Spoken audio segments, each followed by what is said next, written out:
그동안 평안하셨습니까? 네. 오늘은 고린도전서 28번째 강의를 시작하도록 하겠습니다.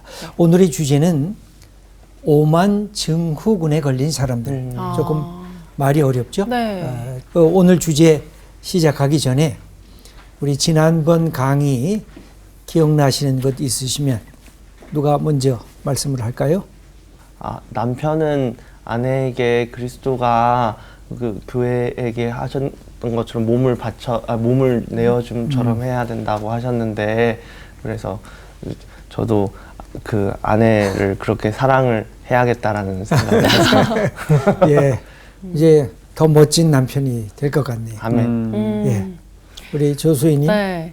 저는 이제 바울이 고린도 교회에 결혼하는 것도 잘하는 것이지만 안 하는 게 더 잘하는 것이다라고 얘기했지만, 그것보다 마지막에 목사님의 적용이 있었잖아요. 결혼하는 것이 좋은 것이다가 아주 그냥 귀에 콕 박혀가지고 네, 마음을 열고 더 마음을 열고 살아보도록 하겠습니다. 그게 굉장히 중요한 것 같아요. 마음을 열고. 네. 그러나 하나님께서 아니다, 너 혼자 그 길을 잘 가라. 그렇게 하시면 뭐 그 길을 가는 거지만 하나님께서 또 예비하신 짝을 이렇게 또 앞에 보여주실 테니까 그냥 편안한 마음으로 그렇게 하루하루 지내시면 될 것 같습니다. 네. 안수지님. 저는 사실 연애할 때는 믿지 않았거든요, 남편이. 근데 너무 희한한 게 대화를 하면 할수록 이 사람이 예수님을 안 믿는데 모든 가치관은 똑같은 거예요. 난 예수님 때문에 이 가치관이 생겼는데 그 사람은 자기의 어떤 인문학적인 지식과 모든 걸로. 그래서 제가 이제 제 다니는 교회 목사님 말씀을 딱 들려주니까 깜짝 놀라더라고요. 그래서 바로 교회를 같이 다니고 결혼도 신기하다. 교회에서 했거든요. 그래서 이게 믿지 아니하는 남편이 아내로 말미암아 거룩하게 된다는 말이 제가 그렇게 대단한 거 한 건 아니지만 예수님께서 하시니까 좀 더 자유롭게 배우자를 선택할 수 있는 골라도 되죠. 남편이 굉장히 이 내면적으로 성숙하신 분 같네요. 그래서 제가 이제 좋아하고 존경하죠. 이렇게 하면서 이렇게 남편 자랑을 조금 하셨습니다. 듣기 좀 그러네. 박요한님. 예. 이 고린도 교회도 그랬지만 지금 우리 공동체 안에도 결혼 가정, 또 이혼 가정, 독신으로 사는 분들이 많잖아요. 근데 그런 거에 대한 이해나 배려들이 지난 수업을 통해서 제 안에 좀 다시 깨달아진 것 같아요. 예, 감사합니다. 사실 본질은 하나고 우리의 상황은 조금씩 다를 수가 있습니다. 그것은 우리가 지혜롭게 대처해 나가면 되는 것이니까 굉장히 중요한 깨달음입니다. 오늘 수업 고린도전서 28강 오만 증후군에 걸린 사람들. 오늘은 오만 증후군인데요. 휴브리스 신드롬이라고 하는 것인데, 이 오만 증후군이라는 게 뭐냐면 힘을 가질 때 생겨지는 거예요. 내가 권력자가 될 때. 근데 뭔가 권력을 갖고 성공한 것 같아요. 그 다음에 누구도 나를 그렇게 잘못했다 견제하는 세력이 없는 것 같아요. 그럴 때 내 속에 점점 내가 괜찮은 존재인가 봐. 전부 다 내 말에 잘 따라오는 거 보니까 그러면서 이것이 고착화되기 시작하면서 남의 말에 귀를 기울이지 않기 시작합니다. 그러면서 공감 능력이 떨어져요. 그리고는 너는 아직 어려. 너는 아직 미숙해. 너는 제대로 잘 몰라 하면서 남을 무시하거나 경멸하기 시작을 합니다. 그러면서 어떤 문제가 생기냐면 현실 감각이 무뎌지는 거예요. 그리고 나서는 목표를 위해서 수단 방법을 가리지 않는 인물로 이렇게 변하게 되는데, 이게 특별히 정치 권력을 가진 사람들에게 문제가 많이 그렇게 됩니다. 지금 우리는 우크라이나 그 전쟁 사태를 보면서 너무 가슴이 아프잖아요. 한 사람의 잘못된 판단과 사고를 통해서 공동체가 무고한 어린아이들, 민간인들까지도 희생을 당하는 이 현장을 우리가 요새 거의 TV나 유튜브를 틀어보면 나타나는데, 많은 정신분석학가가 푸틴을 평가하는데 가장 중요한 게 뭐냐, 오만 증후군에 걸려 있다는 것입니다. 그러니까 들을 생각을 안 하는 거죠. 아무도 그 앞에 가면 이거 이렇게 하면 안 됩니다. 말할 사람이 없는 거예요. 그게 중국의 시진핑이나 뭐 북한의 김정은은 말할 것도 없고 그렇죠. 이게 일종의 권력을 가지면 높아지기 시작하는데 그게 어디에도 들어가 있느냐? 경제계의 CEO들에게도 들어가 있고 그다음에 사회 문화적인 권력을 가진 사람들 어디까지 들어가 있느냐? 영적인 부분에 교회 영적 지도자들도 이 오만 지궁운을 갖게 되면 남의 말을 안 들어요. 네. 내가 진리고 내가 말하는 건 다 옳으니까 너희들은 내 말 그대로 순종해야 돼. 이것은 이런 세상적인 권력뿐만 아니라 어디에도 해당되냐면 지적인 권력에도 해당이 됩니다. 내가 공부를 많이 해서 나는 학벌이 이래. 나는 박사야. 나는 내가 책을 얼마나 많이 읽었는지 몰라. 나는 지식과 지성에 뛰어난 사람이야. 이럴 때 문제가 또 생겨요. 우리가 얼마 전에 이어령 씨가 세상을 떠난 것 여러분들이 아시죠? 네. 이분은 문학평론가였고 인문학적 지식이 탁월한 분이었는데 그분이 2009년 예수 믿고 나서 바로 얼마 후인데 지식인으로서 자기 자신을 고백한 이런 얘기가 있는데 약간 슬프기도 해요. 이렇게 제가 한번 읽어볼게요. 존경은 받았으나 사랑은 못 받았다. 이거 굉장히 충격적이죠. 네. 그래서 외로웠다. 다르게 산다는 건 외로운 것이다. 세속적인 문필가로 교수로 장관으로 활동했으니 성공했다고 할 수 있을 것이다. 그러나 나는 실패한 삶을 살았다. 겸손이 아니다. 나는 실패했다. 그것을 항상 절실하게 느끼고 있다. 내게는 친구가 없다. 그래서 내 삶은 실패했다. 혼자서 나의 그림자만 보고 달려왔던 삶이다. 동행자 없이 숨 가쁘게 여기까지 달려왔다. 더러는 동행자가 있다고 생각했지만 나중에 보니 경쟁자였다. 최고의 지성인이 사람들에게 존경과 막 높임을 받았는데 나는 존경받은 것 같은데 사랑은 못 받았다. 이건 자기 자신의 굉장한 교만했다고 하는 자기의 삶의 여정을 이렇게 표현한 것입니다. 근데 사실 저렇게 고백하기도 참 힘든. 쉽지 않죠. 네. 그렇죠. 예수님 믿었기 때문에 이 고백을 할 수가 있어서. 이분이 아마 예수님 안 믿었으면 이 고백을 거의 안 했을 것이라고 보여져요. 그 다음에 이게 2009년 건데 2021년 신앙인으로서 자기 고백을 하는 이야기가 나옵니다. 지성의 종착역은 영성이다. 이게 큰 변화죠. 네. 내가 지성만 추구하면 이게 철학적 지성을 가진 분들이 그런 점에서 굉장히 오만한 데가 있습니다. 그런데 이것의 영성까지 나갈 때 내 지성이 별 볼 일이 없다는 사실을 알게 되죠. 그래서 하나님도 인간이 너무 고통스러워하면 가엾게 여겨서 잠시 그 자비로운 손으로 만져줄 때가 있다. 배 아플 때 어머니의 손은 약손이라고 만져주면 반짝 낫는 것 같지 않나. 그때 나는 신께 기도한다. 모든 게 선물이었다. 우주에서 선물로 받은 이 생명처럼 내가 내 힘으로 이루었다고 생각한 게 다 선물이더라. 그래서 그가 인생의 마감을 하면서 내가 잘나서 내가 능력이 많아서 이 모든 지식을 나 다 섭렵한 줄 알았는데 이게 산다는 것 자체가 선물이구나. 이게 하나님이 나를 타취해서 여기까지 왔구나 하는 이제 고백을 하면서 2021년 7월이니까 뭐 얼마 전이죠. 이제 투병할 때인데 바로 그때 자기 자신이 모든 게 선물이구나. 근데 이게 참 어려운 부분이 있어요. 모든 게 선물이구나 하는 순간에 감사와 찬양이 나타나는데 반면에 뭐가 떨어질까요? 다이내믹을 잃어버릴 수가 있어요.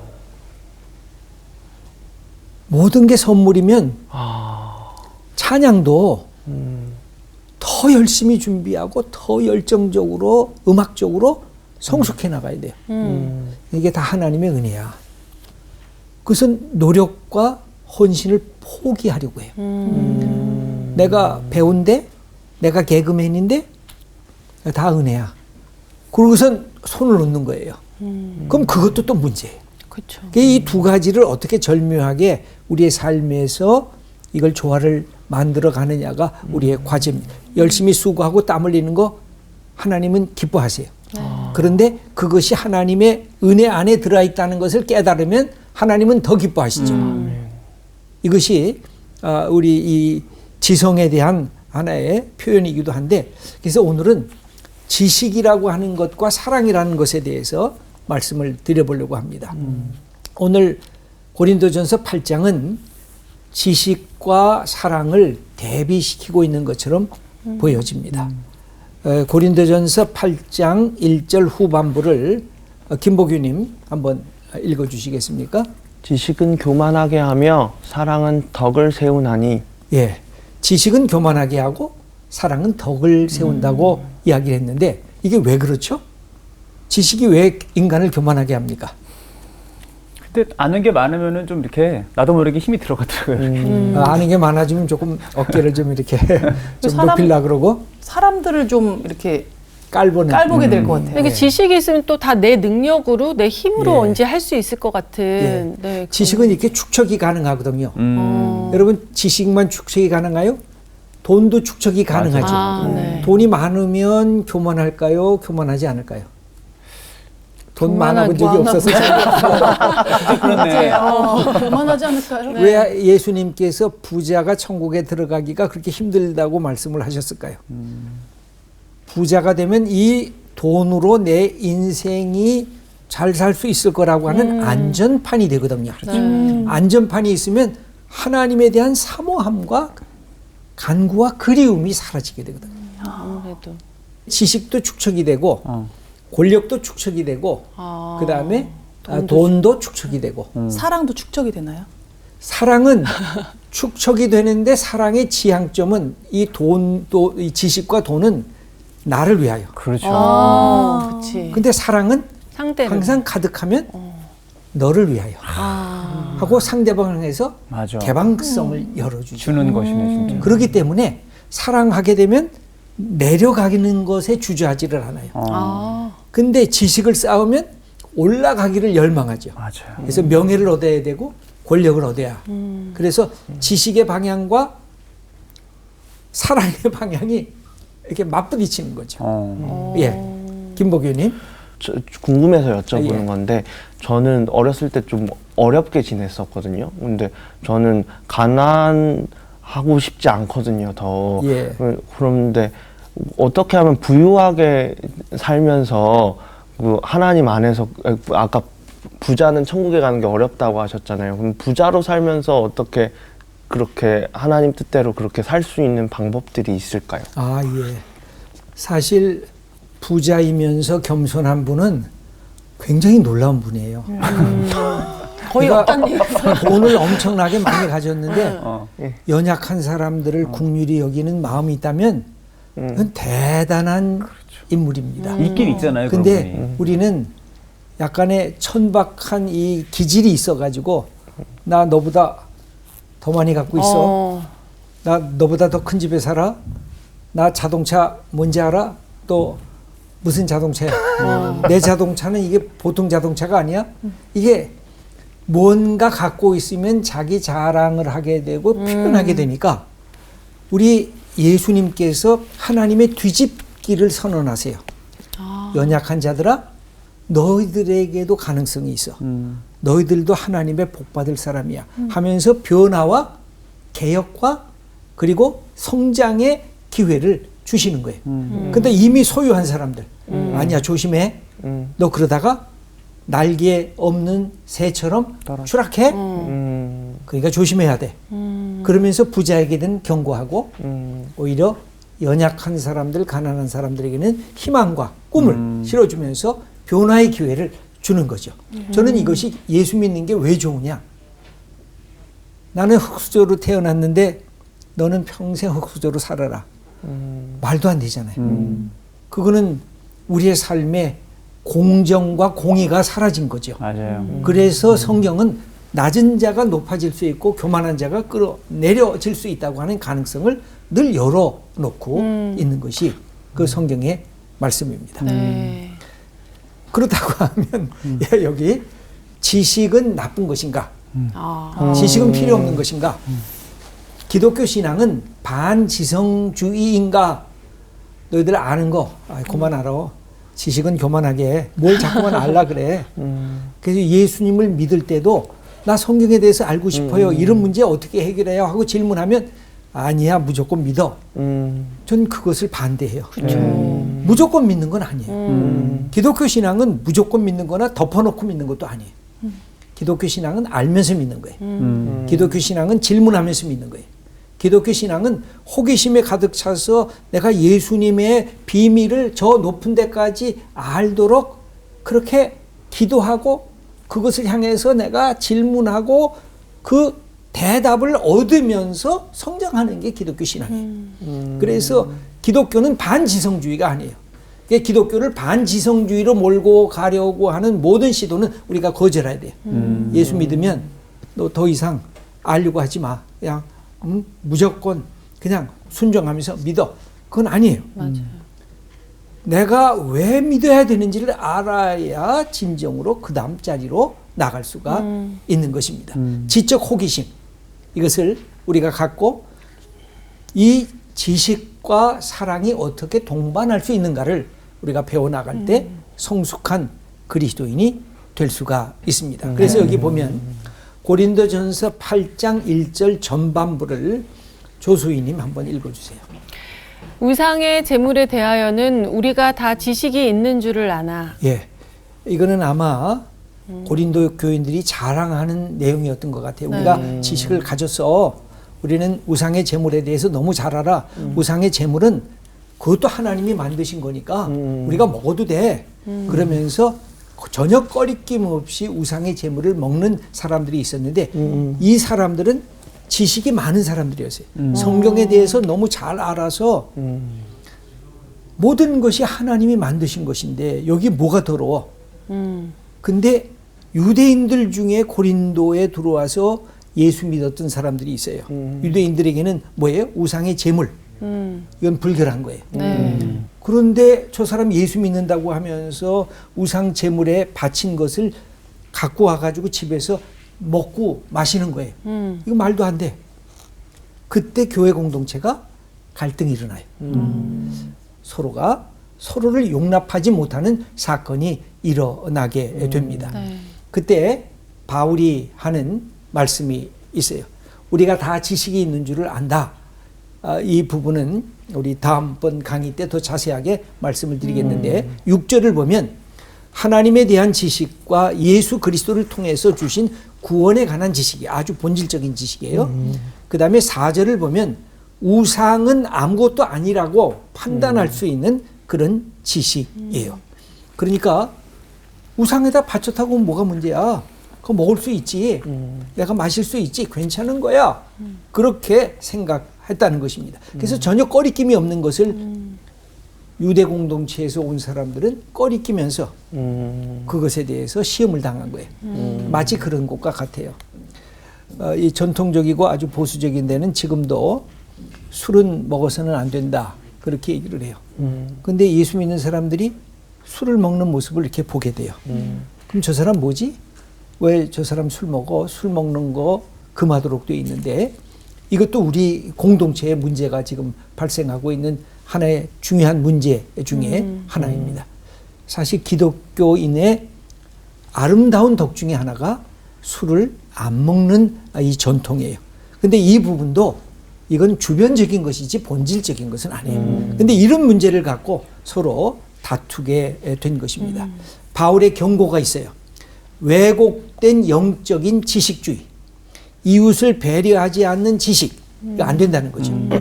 근데 뭘로 늘 판단을 해야 돼? 이 지식을 사랑이라고 하는 잣대로 판단을 하라는 것입니다.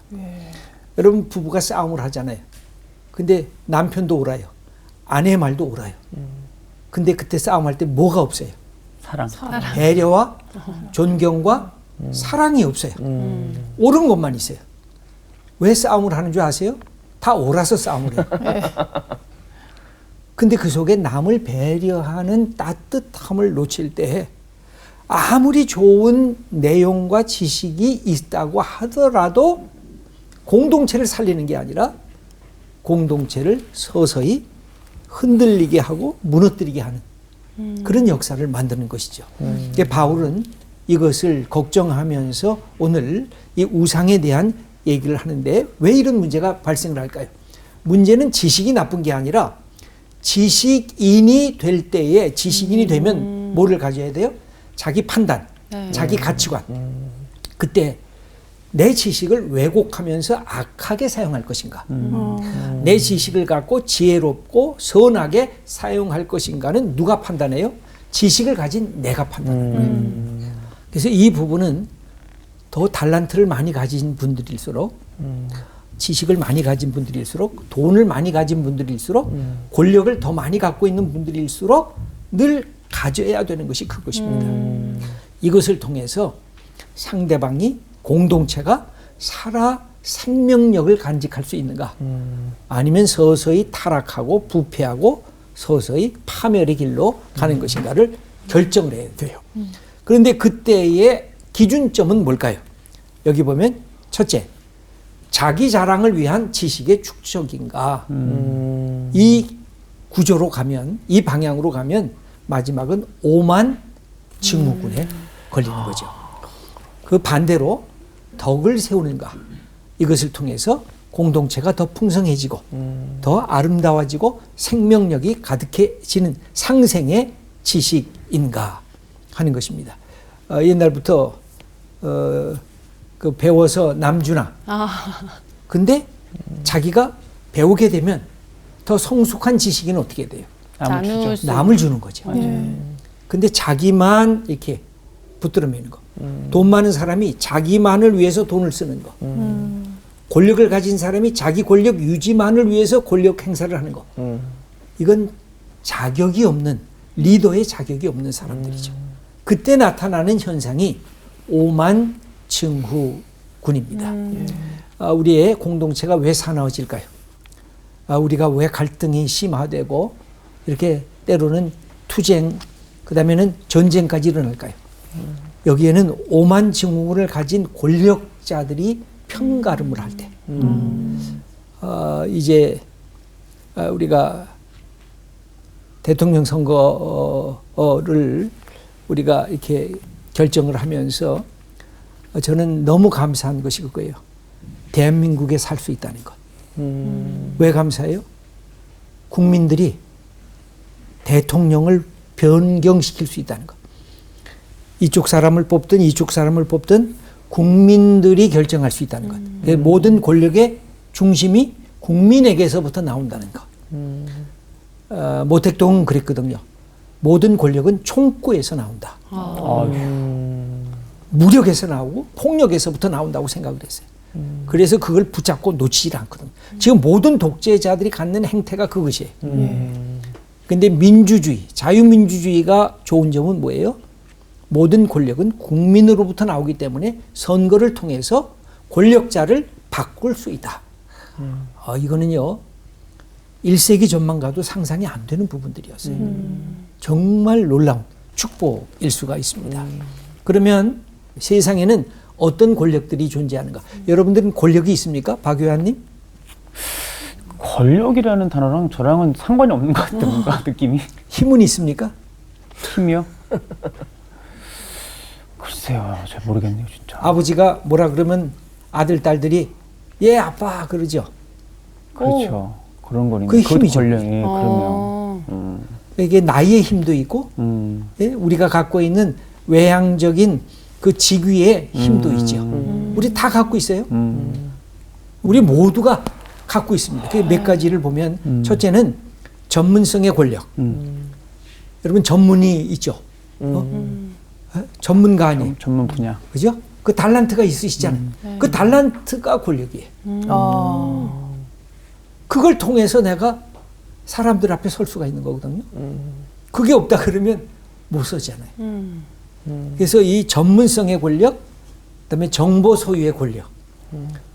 이제는 이 빅데이터가 이 세계를 움직이고 있잖아요. 이걸 누가 정보를 알고 누가 운영하고 누가 이거를 실시하는가에 따라서 최고 권력 이게 결정이 되거든요. 그다음에 합법적 권력, 선거를 통해서 권력을 변화시키는 거. 이게 참 놀라운 거죠. 근데 항상 권력은 남용의 위험성이 있습니다. 아까 말씀드린 대로 우리가 대한민국 자유민주주의에 산다는 것은 축복 중에 축복인 거예요. 그 다음에는 보상의 권력. 너 이거 하면 다음 승진해 줄 거야. 우리 자녀들한테도 보상의 권력이 있어요. 너 엄마 말 잘 들으면 다음번에 네가 원하는 선물 사줄 거야. 그럼 말 잘 듣잖아요. 이건 보상의 권력이거든요. 남편과 아내와의 관계도 가끔 보상의 권력이 있을걸요. 당신 저거 하면 다음번에 원하는 선물 사줄게. 뭐 내가 당신한테 이렇게 잘해줄게. 이게 다 보상의 권력. 우리에게는 알게 모르게 이 권력 게임을 하고 있는 거예요. 이게 사람들, 특별히 남자들은 뭘 좋아해요? 헤게모니. 누가 주도권을 잡을까? 누가 더 높이 올라갈까? 누가 클까? 뭐 이게 남자들이 갖고 있는 속성이에요. 이 동물적인 속성이에요. 근데 그거는 남자뿐만 아니라 여성들도 마찬가지예요. 내게 있는 이 권력 갖고 알게 모르게 누가 주도하느냐, 누가 전체를 이끌어가느냐, 누가 인기느냐. 이 인기도 이 권력 중에 하나거든요. 그 다음에 진짜 좋은 권력은 모형의 권력입니다. 이것은 존경과 사랑에 의해서 내가 저분의 말씀은 들어야 되겠구나. 저분은 참 존경하니까 내가 저분의 모습대로 뒤따라가야 되겠구나. 그래서 이 권력은 자기 속에 먼저 생기지만 다른 사람에 의해서 인정받는 권력. 다른 사람이 함께 동참하기를 원하는 권력. 아니 권력이라고 하면은 조금 너무 강하고 좀 안 좋은 이미지가 더 많지 않았어요? 근데 이런 권력은 되게 좋은 권력 아니에요? 그러면요. 네. 권력이라는 게 나쁜 것이 아니죠. 네. 권력이 있어야 조화가 이루어지고 권력이 있어야 공동체가 움직이기 시작합니다. 근데 보통 일반적으로 권력이라고 하면 왠지 이렇게 누르는 힘, 막 힘으로 뭔가 장악하고 이런 거 그게 이미지가 너무 많이 성서학당에서 누나의 권력이 있어요. 네.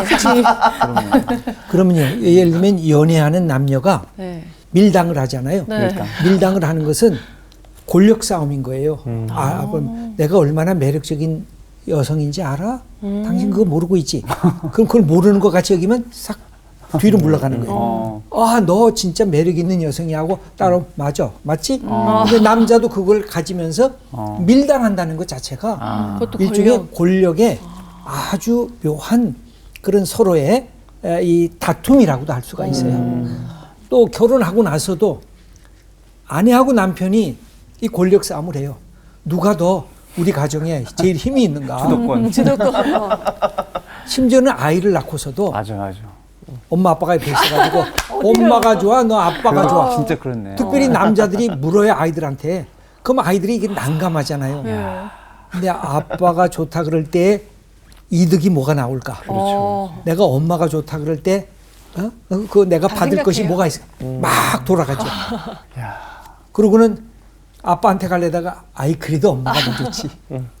엄마한테 갈래다가 그래도 우리 집에 힘 있는 분은 돈은 저기서 나오니까 용돈이 아버지한테 가지. 그게 다 권력 싸움이거든.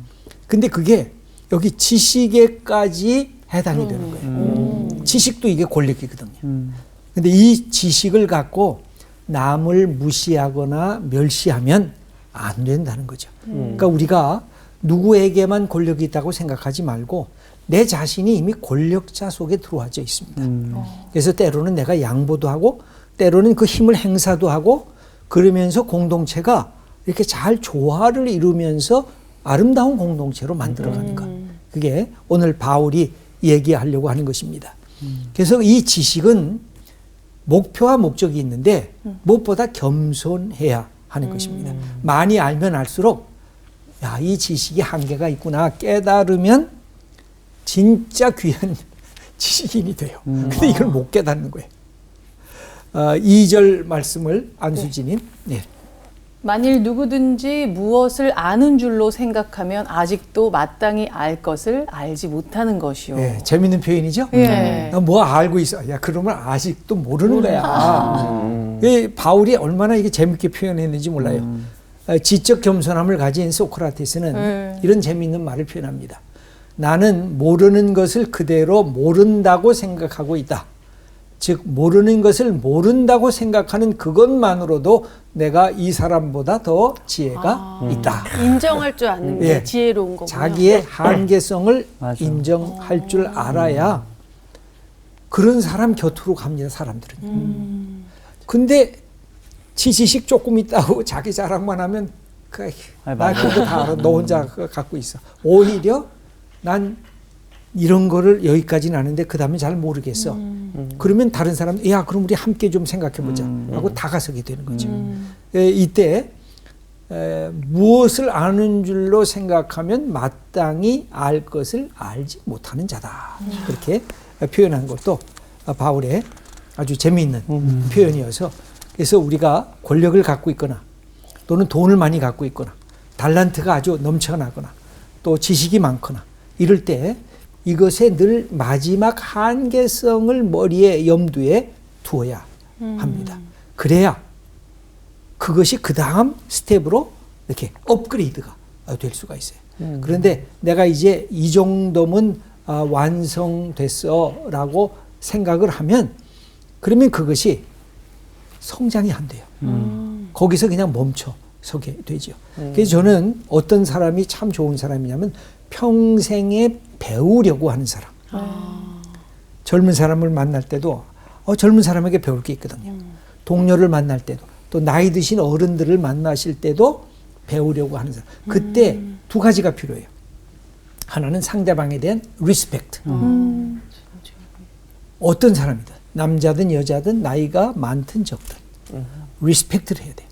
그 다음에 두 번째는 호기심을 지닌 경청을 해야 돼요. 듣는 마음. 그래서 집에 가서 아내한테 한번 리스펙트 하면서 속으로 뭐 나 리스펙트 한다 말을 안 해도 돼요. 그 말을 하는 순간에 리스펙트 안 하는 친구가 되니까 오히려 속으로 생각하면서 당신 오늘 어떻게 지냈어? 오늘 힘든 거 없었어?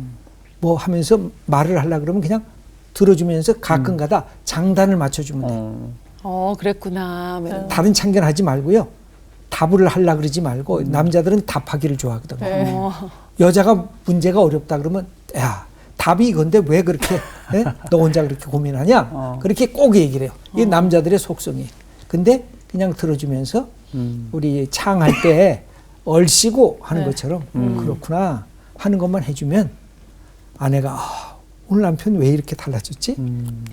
그걸 이렇게 경험하게 아니 돼요. 진짜 중요한 것 같아요. 그러니까 근데 말씀하시는 게 리스펙하는 마음으로 진심을 담아서 경청해야 되는데 맞아, 전 너무 맞아. 기계적으로 했던 것 같아요. 맞아. 그렇지 뭐. 아이 그래. 그럼 더 화를 내더라고요. 더 듣는 거야 내 얘기? 맞아, 그렇지. 예. 그래서 이제 그런 부분도 우리의 삶의 인간관계의 지혜라고 할 수가 있어요. 우리가 혼자 살 수 없잖아요. 아까 제일 가슴 아프게 다가온 것이 뭐냐면 나는 친구가 없어. 나를 존경은 하는데 사랑은 받지 못했다. 받지 못했어. 여러분 그럼 얼마나 공허할까요? 맞아요. 그죠? 우리가 사랑하도록 초청을 받은 거 아니에요. 서로 귀히 여기고 사랑하고 함께 가는 거. 그래서 제3의 판단 기준이 나오는데 바로 이 사랑이 나옵니다. 3절 말씀 우리 박요한 님이 네. 읽어주시죠. 또 누구든지 하나님을 사랑하면 그 사람은 하나님도 알아주시느니라. 하나님을 사랑하면 하나님도 알아주는데 사람을 사랑하면 사람은 말로 다 할 수 없이 알아준다는 거죠. 근데 이 사랑 없이 이게 옳아, 이거 틀렸어, 맞는 말인데도 그것이 사람에게 전달이 안 되는 거예요. 그것이 서로 오해를 나고 갈등을 유발하게 하는 거죠. 그냥 하나님을 사랑하면 하나님도 이놈. 우리가 이 하나님 사랑하는 가장 큰 표현이 뭐예요? 예배하는 거예요. 마치 여러분들이 고향을 찾아가서 엄마 나왔어요 그러면 그 목소리만 들고 우리 딸님이 왔구나, 우리 아들 왔구나 달려 나오시잖아요. 근데 우리가 하나님 앞에 예배 드릴 때 하나님 나왔어요, 나 당신 앞에 왔어요.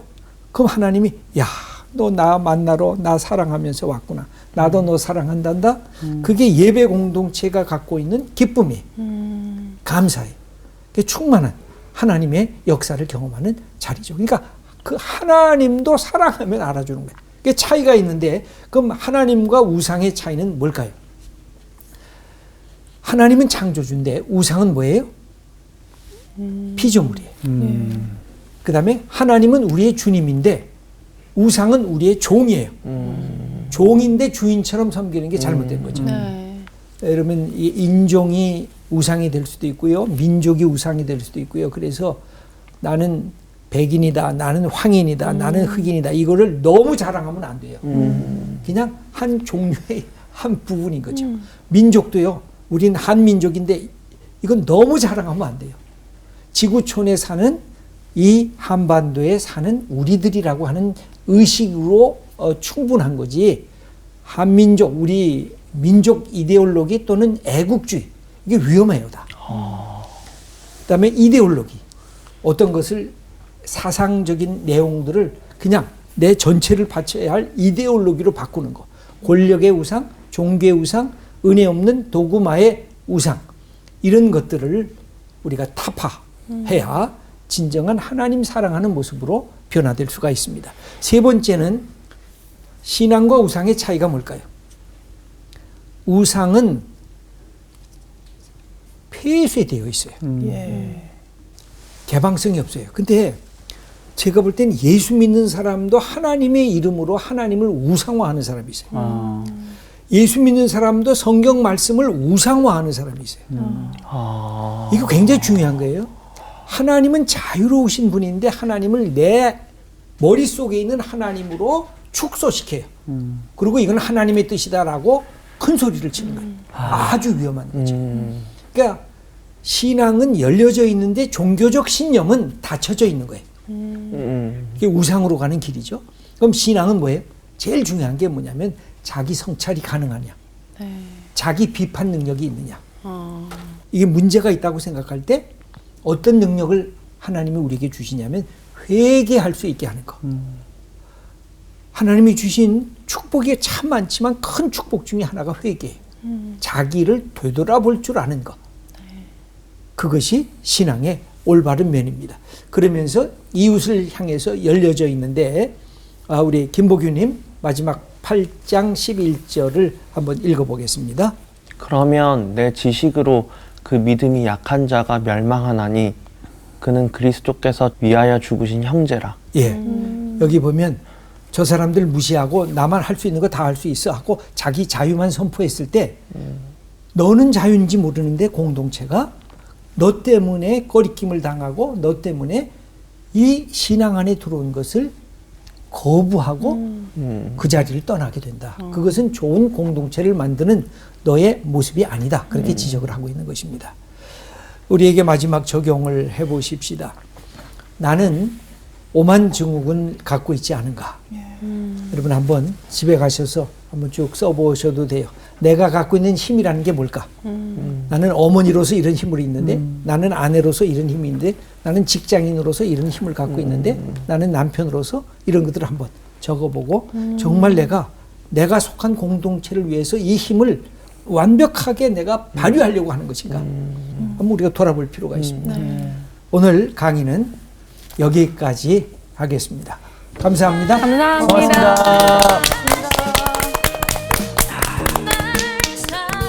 아니 권력이 저 좋은 말로도 쓰일 수 있다는 게 그러니까 우리 놀랐어. 실생활에 여러 부분의 권력이 있는데 우리가 좀 좋은 권력은 많이 활용할 수 있지만 오늘 이제 배운 대로 조금 안 좋은 거나 이게 오만 증후군으로 나갈 수 있는 것들은 우리가 좀 점검해 보면서 한 주를 또 살아보면 좋을 것 같아요. 그렇습니다. 네, 다음 사랑이 주에 있어야 돼 만나요. 진짜.